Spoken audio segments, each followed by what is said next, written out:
Mirë, mbi nivelin e investimeve Shqipëri-Kosovë do të na jap më shumë detaje drejtuesja e Scan Intel, Gjorgjina Deda. Gjorgjina, të përshëndes. Ada, përshëndetje. Për vitin që lan pas, niveli i investimeve nga Kosova në Shqipëri është rritur me 2%, krahasuar me vitin 2023, apo jo? Po, Ada, janë efuria është shprehur edhe në shifra. Po, janë intensifikuar marrëdhëniet mes Shqipërisë dhe Kosovës, ne kemi cekur edhe herë të tjera. Qoftë se flasim në kuadrin e shifrave të tregtisë së jashtme, por gjithashtu edhe për shifrat e investimeve të huaj direkte. Dhe sigurisht bijem dakord që shifrat më të rëndësishme që kanë dalë kohët e fundit janë ato të bilancit pagesave, ku raportohen vlera rekord si nga të ardhurat nga turizmi, gjithashtu edhe për investimet e huaj direkta, por emitancat.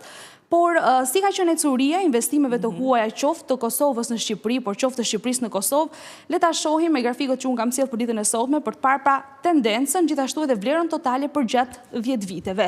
Dhe duket se kanë ardhur këto shifra në rritje, megjithatë ne do t'i shohim edhe në vlerë absolute, por edhe si peshë ndaj totalit, duke marrë konsiderat lëvizjet që ka patur pra totali investimeve të huaja direkte në Shqipëri, duke prekur rekordin që theksova edhe më herët.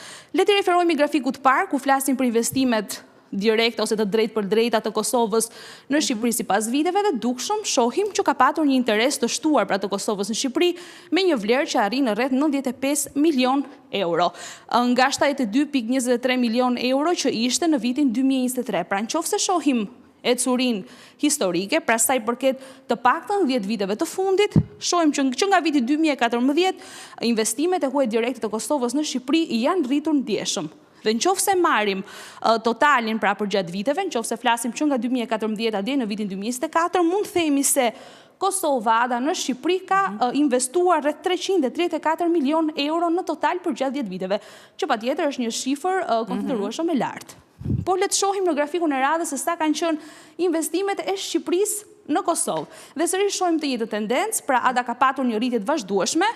Dhe sipas grafikut shohim që për vitin 2024 shpenzimet e Shqipërisë në Kosovë për llogaritën në rreth 88.2 milion euro, një shifër ndjeshëm e lartë sa i përket krahasuar me vitin 2023 ku regjistroi në 64.5 milion euro.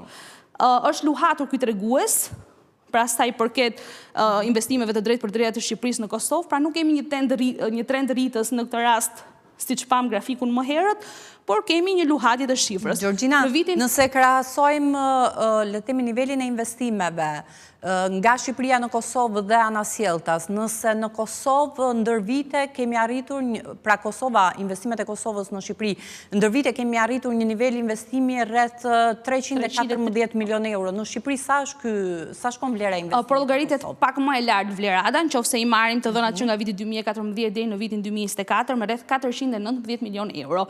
Pra, le të themi që shifra është më e lartë, megjithatë nuk kemi ndonjë diferencë goxha të madhe dhe mund të themi që këto dy vende janë kokë më kokë sa i përket investimeve pra që kanë bërë në vendin përkatës respektivisht. Siç e theksova, në vitin 2017 është prekur niveli më i ulët, më pas kanë ardhur duke u rritur pra investimet e huaja direkte të Shqipërisë me Kosovën. Por Ada, le të kalojmë siç e përmenda te raporti në peshë që kanë pra secili vend ndaj totalit investimeve të huaj direkte që janë regjistruar sipas periudhës përkatëse. Qoftë si referohemi peshës së investimeve direkte të Kosovës në Shqipëri, sipas viteve shohim që viti 2014 ka arritur një rekord dhe trajektoria pra ka një trend të qartë. Shohim që ka ardhur duke u rritur nga viti në vit, me përjashtim të vitit 2018 që ka pasur një tendencë rritëse ndjeshëm më të lartë krahasuar me vitet e tjera dhe ka ardhur duke rënë në vitin 2019 dhe 2020. Megjithatë, jemi në momentin që në vitin 2024 pesha investimeve direkte të Kosovës ndaj totalit ka arritur në 6%. Pra, shihet ndjeshëm rekordi që tregohet pra edhe në grafikun e shfaqur pas meje. Por si janë ndryshimet pra të peshës sa i përket investimeve të Shqipërisë në Kosovë. Dhe këtë na e tregon grafiku i radhës ku shohim që kemi bërë sërish të njëjtin ushtrim pra peshën ndaj totalit. Dhe siç e pam dhe në grafikun e dytë, Ada, këtu vëren përsëri ato luhatjet sa i përket kurbës së cilës tregon peshën e investimeve direkte në Shqipëri me Kosovën. Në vitin 2024 ka kulmuar në vitin 2014 apo jo? Po, ka kulmuar në vitin 2014, ndërkohë ka patur nivelin më të ulët në vitin 2017, siç u reflektua dhe në grafikun e dytë me një peshë prej 0.9%. Ndërkohë në vitin 2024 treguesi reflektohet në 10.4% me një rritje të ndjeshme nga viti 2023 që regjistroi 7.7 dhe 2022 në 6.5%. E qartë. Po, Gjorgjina, nëse pra pak a shumë Ada përveç tregtisë së jashtme që ka ardhur në rritje vit pas viti, kjo është panorama e investimeve të huaj në 10 vite për secilin. Ndërmjet Kosovës dhe Shqipërisë. Marrëdhëniet janë intensifikuar, megjithatë sa brenda potencialit, e kemi ngritur dhe herë tjetër këtë pyetje, sa brenda potencialit kjo vlen pra për të parë në periudhat në vijim, referuar shifrave gjithë. Se si do t'jetë ecuria e mëtejshme. Gjorgjina, unë falenderoj për gjitha detajet e përcjelljes. Faleminderit.